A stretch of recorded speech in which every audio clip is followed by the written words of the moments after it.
Doug, you lose a game by 41 points to extend a losing streak to 8. Just where are you at with your team right now? It's definitely frustrating. I think the biggest thing is when we go back, we'll look at the tape first of all, but when we look at the first quarter the other night, that's about as good a first quarter as we played, especially defensively, boxes and elbows, excuse me, in on the weak side. Guys were communicating and everything 24 hours later, similar to what happened to us with Atlanta. Young team just comes in. We have to find the ability to play the right way and play with a level of urgency, sense of urgency and energy necessary to win games on a night-to-night basis. And it's an absolute must. There's a frustration. This isn't. These are bad feelings. You don't like them, but we know that there's a process that we are going through to get to where we want to go. Really happy with the young guys. Good to see Keegan back out there trying to find his way and his win through his energy. His injury. That was huge for him, but. We'll go back, we'll look at the tape.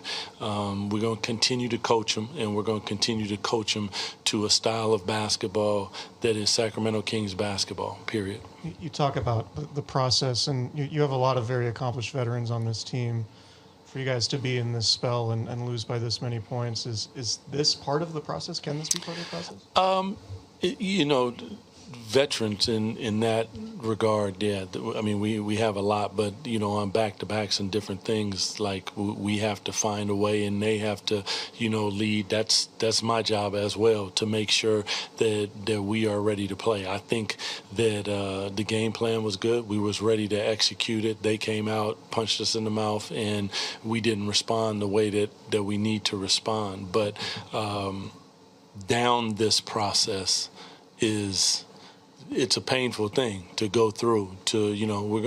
Neek is out there. We're going with Max. We're looking at what Max does. Keegan is coming back. Like, those things they're difficult to all put together when you look at the totality of what we've been dealing with this season. But it's a reality in the NBA, and you just have to figure it out. I know you've talked a lot about defense and physicality. For them to have, I think it was 42 assists and just 7 turnovers. Are you at all worried that your messaging on defense is not getting through to your guys?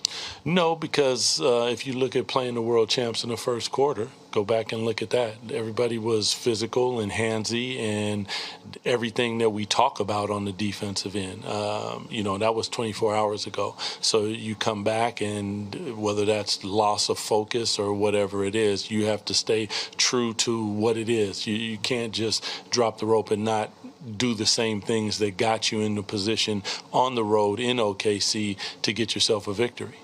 What is giving you confidence, I guess, that this team can bounce back and end this streak and start playing better basketball?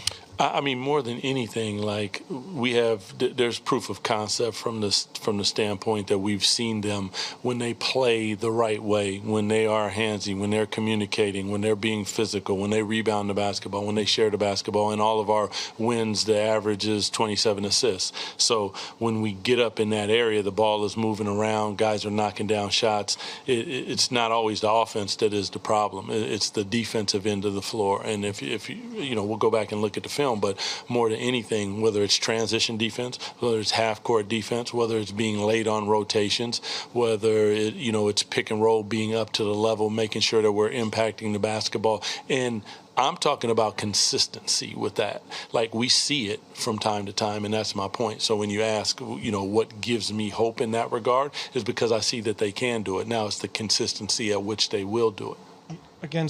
After the Atlanta game, you were very passionate in how you spoke about your team and how they played.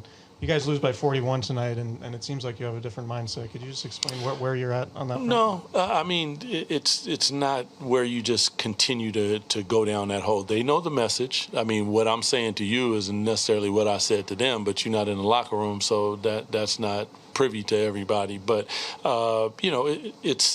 we know that, Domas is out, Keegan's just coming back. There's a lot of different things that have transpired that we're trying to work through on the fly. It's not an excuse, it's just a reality of what it is.